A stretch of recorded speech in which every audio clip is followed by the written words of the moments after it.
Boa tarde, irmãos. Estou aqui de volta. Nós estamos aqui gravando uma série de reflexões bíblicas e teológicas a respeito do ser de Deus, da pessoa de Deus e das ações de Deus nesse mundo que o próprio Deus criou, trouxe à existência e que Ele sustenta pelo seu próprio poder. E nós estamos então trabalhando e falando um pouco sobre esse assunto. É claro que o objetivo nosso aqui, como eu falei já em vídeos anteriores, nós não somos profetas no sentido como alguns têm se apresentado aí, trazendo novas revelações e fazendo até interpretações equivocadas das Escrituras. Não é essa a nossa intenção, mas é de fato apresentar textos que demonstram Deus agindo neste mundo e tirando lições e princípios importantes para a nossa vida, para entendermos melhor a ação de Deus. O nosso lema como cristãos reformados, nós temos a Bíblia como a nossa única regra de fé e prática. E nós acreditamos que Deus se revela por meio dela a nós. Então, quando nós lemos as narrativas, os salmos, as parábolas, os evangelhos, as cartas, o livro de Apocalipse, os profetas, encontramos textos também que falam sobre a lei de Deus, nós estamos entendendo que Deus está se revelando a nós ali, mostrando quem Ele é, qual é a vontade dEle, mostrando muitas vezes como é que Ele age diante de situações que provocam a santidade e a ira dEle, como também a forma que Deus tem agido com graça e misericórdia a nosso favor. Então nós aprendemos isso por meio das Escrituras Sagradas. É importante nós frisarmos isso, que nós não temos compromisso com aqueles que tentam colocar as suas ideias, os seus pensamentos e quase estabelecendo um padrão semelhante ao das Escrituras. Não é esse o nosso compromisso. Nosso compromisso é com as Escrituras e é importante então a gente enfatizar isso. Que o que a Bíblia diz é o que Deus diz e o que Deus diz é o que a Bíblia diz. Então esse é o nosso compromisso. Graças a Deus que também há os pastores fiéis, pregadores fiéis, os irmãos podem encontrar também aí nas redes sociais, que estão expondo as Escrituras, explicando, ensinando e aconselhando os irmãos, e graças a Deus por eles. Nós também podemos aprender e ser também edificados e confortados por esses irmãos que estão também aí gravando e enviando vídeos importantes para nós compreendermos o momento que nós estamos passando. Como os irmãos sabem, nós estamos passando por uma quarentena, forçada devido a esse problema do Covid-19. E já falei em vídeos anteriores, acredito que isso é as mãos de Deus trazendo juízo sobre a humanidade. Eu enfatizei muito em outros vídeos que o Deus que trouxe o dilúvio na época de Noé por causa do pecado humano, o Deus que trouxe fogo sobre Sodoma e Gomorra na época de Abraão, o Deus que puniu aquele povo de Canaã pelos pecados que eles tinham cometido contra Deus, o Deus que também trouxe juízo sobre o Egito, e o próprio Deus que enviou Israel para o cativeiro, esse Deus não mudou, ele continua sendo o mesmo Deus. E nós não podemos deixar de acreditar que esse mesmo Deus que trouxe juízo sobre aqueles pecados é esse Deus também que está trazendo juízo hoje sobre a terra. Então, a Bíblia nos ensina isso e a Bíblia nos aponta para isso. Então, naturalmente, quando nós olhamos essas verdades nas Escrituras, nós podemos deduzir, a partir das Escrituras, que Deus continua agindo com juízo e com justiça. Como também Deus agiu com graça e misericórdia, Ele continua ainda agindo com graça e com misericórdia, porque Deus, mesmo sendo justo e tratando o pecado da maneira santa e justa, Deus não deixa de ser misericordioso. Então, é importante que nós destaquemos isso dentro desses estudos que nós estamos aqui abordando. Eu tenho falado então sobre o governo soberano de Deus, sobre a terra, que Deus é soberano. Eu tenho enfatizado muito aos irmãos que Deus criou esse mundo, criou tudo que nele existe, tudo pertence a Ele, nós vimos isso de acordo com as Escrituras, e que Deus tem direito absoluto sobre toda a vida humana, sobre todos os animais, as plantas, tudo que há nesse mundo pertence a Deus absolutamente. Não existe ser nesse universo, nesse cosmo que Deus criou, que não pertença a Ele 100%. E por isso então Deus, Ele vindica, sim, a obediência, a adoração, o serviço de todo ser que Ele trouxe à existência. Nós dependemos 100% de Deus. Deus não precisa de nós, mas nós precisamos de Deus. Deus é autossuficiente. Deus é independente de qualquer ser criado. Deus não é um ser que se mistura no sentido de fazer parte dessa criação, como alguns têm pregado, né? Deus é tudo e tudo é Deus. Não, Deus não é assim. Deus é um ser absoluto, um ser único, e não há ninguém semelhante a Deus. Então é importante que a gente enfatize isso. Mas mesmo Deus sendo quem Ele é, glorioso e todo-poderoso, Ele está envolvido sim 100% com a criação. Sem se misturar com ela, Deus está envolvido com a sua criação, de modo que as coisas que acontecem nesse mundo não passam desapercebido diante de Deus. E nada foge do controle daquilo que o próprio Deus planejou. Pode ser que para nós, em alguns momentos, pareça um caos, uma coisa incompreensível. O próprio apóstolo Paulo, diante de algumas situações, ele ficou perplexo do que estava acontecendo. Mas ele não perdeu a esperança. Embora a perplexidade pertence a nós. Nem tudo nós entendemos, compreendemos. Mas estar perplexo não significa que nós estamos sem esperança. Porque nós cremos em um Deus que reina e que governa sobre todas as coisas. Então, dito isso, nós vamos continuar lendo alguns textos e explicando esses textos, e para conforto, edificação e encorajamento dos irmãos para a oração. Então é importante que nós tenhamos o conhecimento das Escrituras de Deus, e para nós podermos também nos aproximarmos de Deus corretamente. Então, dentro dessa visão de que Deus governa todas as coisas, nós temos lá em Daniel capítulo 4, um rei chamado Nabucodonosor. Nós já falamos que Deus havia dado poder para ele, e as nações da época de Nabucodonosor foram submetidas ao poder de Nabucodonosor pelo próprio Deus. Mas houve um momento que Nabucodonosor, no seu orgulho, na sua arrogância, ele acreditava que o poderio que ele havia formado na Babilônia era obra dele mesmo. Então ele se ali engrandece, e é quando então ele ouve uma voz que ele seria então lançado junto com os animais, e durante um tempo ele passaria ali, até que ele reconhecesse que Deus é Deus dos céus e Deus da terra. Então no finalzinho do capítulo 4 de Daniel, capítulo 4, aí no verso 36 e o verso 37 diz assim. Vamos pegar o verso 35.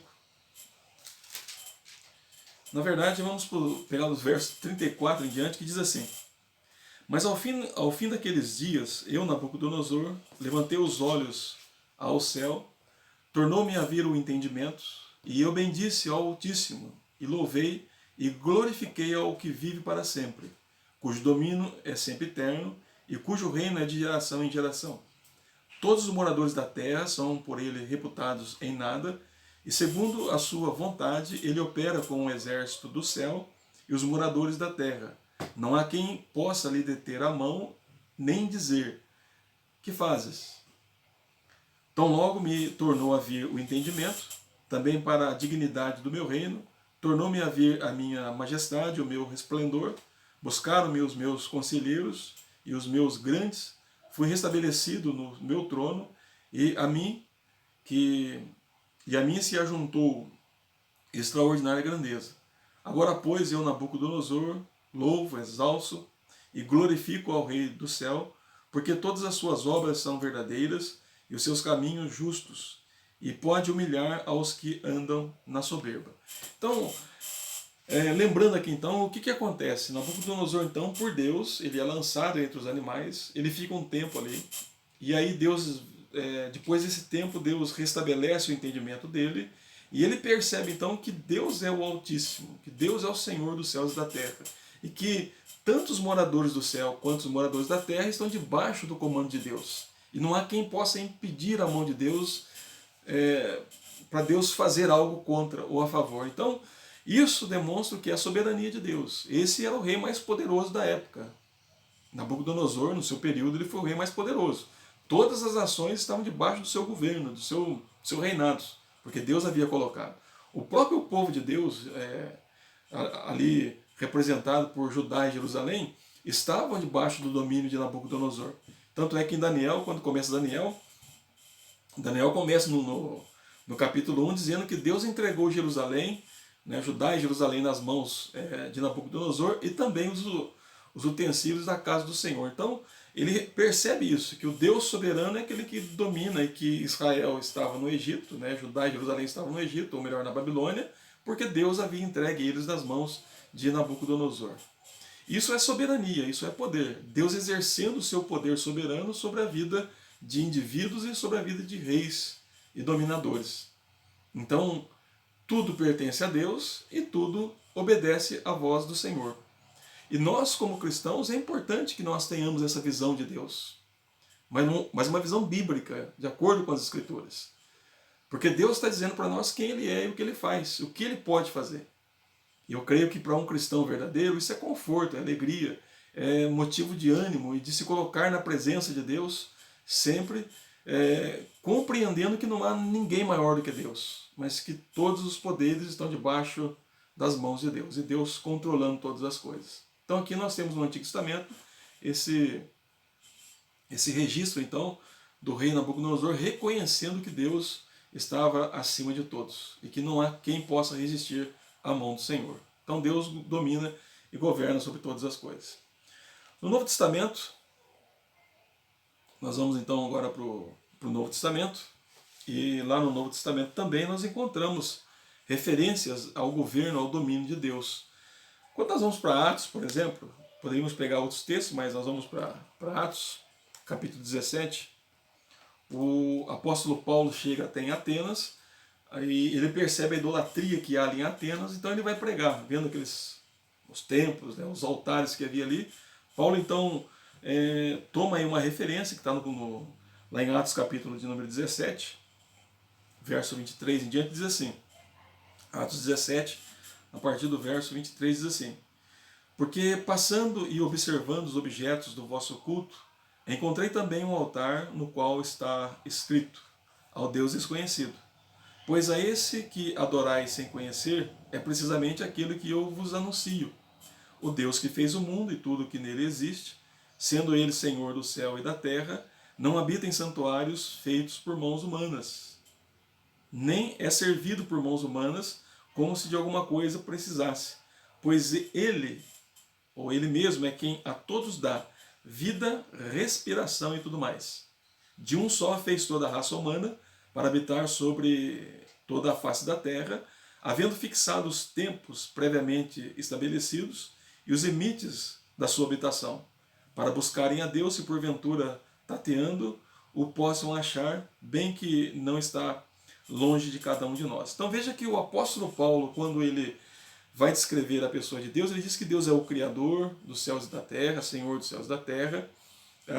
Paulo diz que Deus não habita em santuários feitos por mãos humanas. É importante destacar isso, porque Deus não precisa de templos.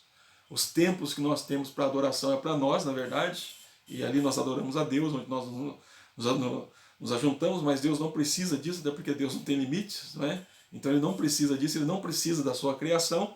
E Paulo diz que esse mesmo Deus é que dá vida e respiração a todos. E fala que Deus estabeleceu que de dois, no caso aqui, creio que de Adão e Eva, Deus encheu toda a terra. E Deus colocou limites para todas as nações, para mostrar o seu poder, então, soberano, de dirigir todas as coisas, de todos os seres humanos, de formar as nações e de estabelecer limite às nações, de acordo com a vontade de Deus. Então, isso demonstra a soberania de Deus, o poder que Deus exerce sobre esse mundo que Deus criou. Então, o território brasileiro é do tamanho que é porque Deus estabeleceu os limites. Território argentino, o Paraguai, o Uruguai, o chinês, o russo, os limites de cada um deles foram estabelecidos por Deus, como também os limites dos mares, né, dos oceanos, eles chegam até onde Deus ordena, porque Deus governa e reina sobre todos os seres que Ele criou. Então, a Bíblia nos ensina isso.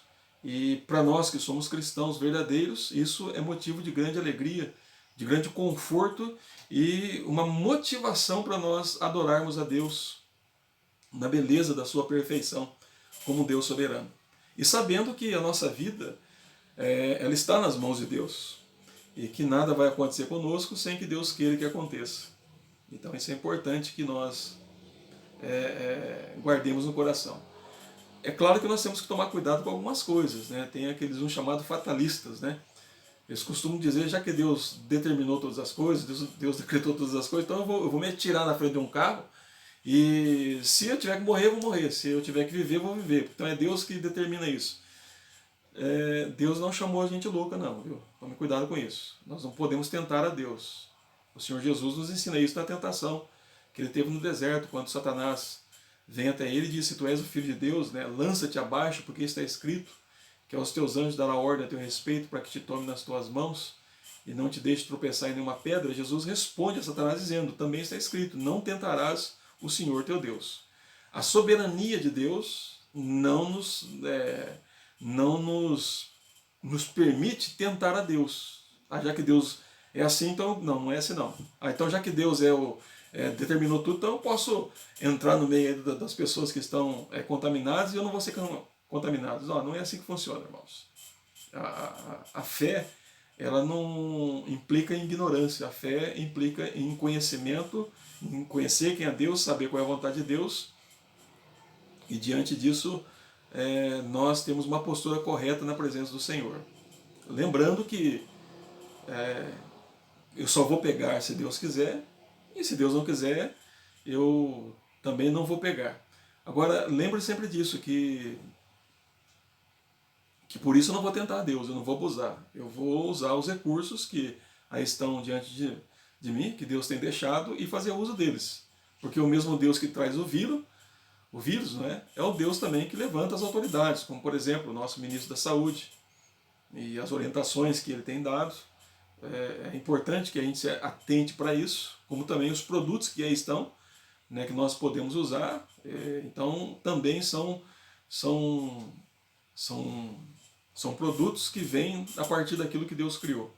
Pertencem a Deus, então nós temos que usar a sabedoria para lidar com essas coisas. Então é importante que nós entendamos isso. Então o que Lucas aqui registra é que o Senhor então é aquele que dá vida, respiração e tudo mais aos seres humanos.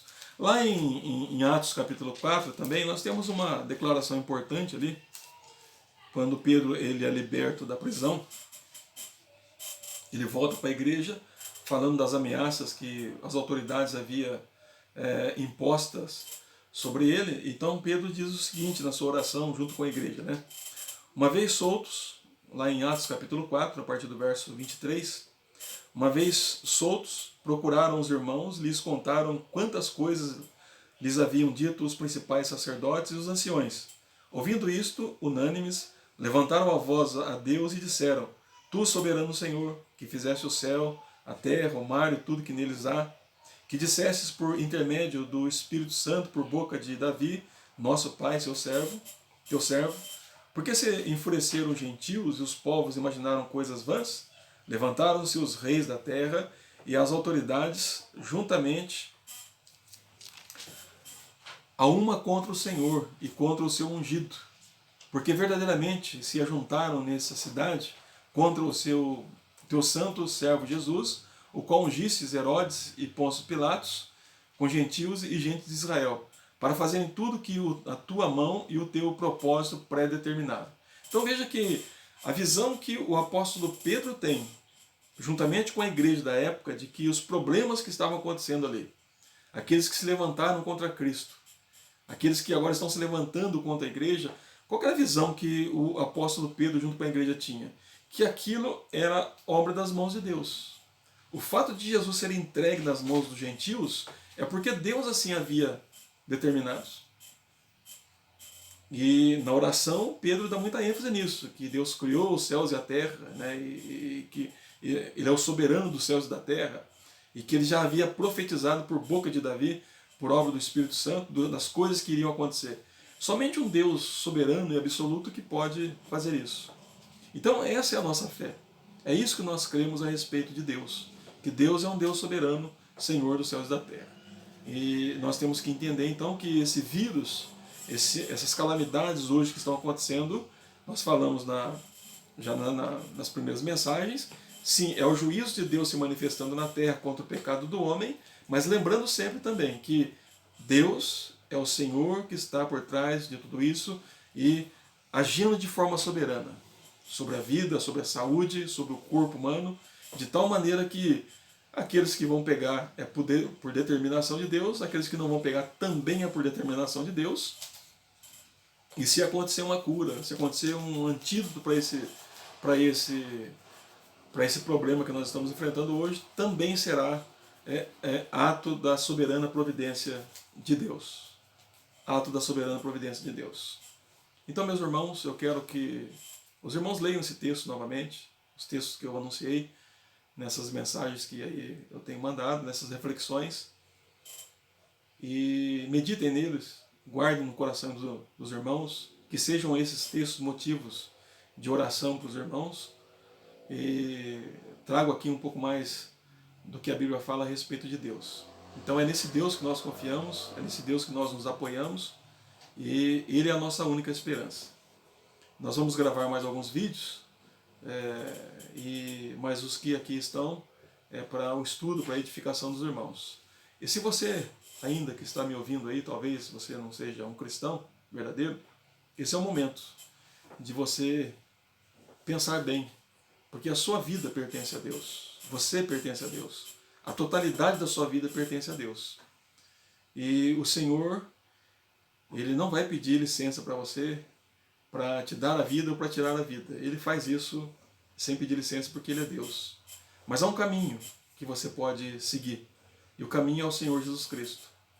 Cristo veio ao mundo, se fez homem, assumiu o nosso lugar, foi obediente a toda a lei de Deus, sofreu a humilhação que Ele sofreu, Ele foi pregado em uma cruz, ali Ele padeceu, Ele foi sepultado, mas ao terceiro dia ressuscitou, durante 40 dias andou entre nós, depois foi assunto aos céus, subiu aos céus, de onde Ele vai voltar para julgar vivos e mortos.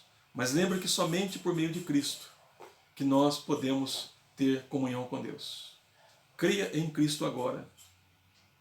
Creia em Cristo agora. Tenha Ele como seu Senhor e Salvador da sua vida. Ele é a nossa única esperança. Somente nele nós podemos confiar. Ele é a nossa única salvação. E não há outro em quem nós podemos nos apegar, no ser Cristo Jesus. Venha a Cristo sem demora. Venha a Cristo já. Que Deus nos abençoe e que Deus nos ajude. Amém.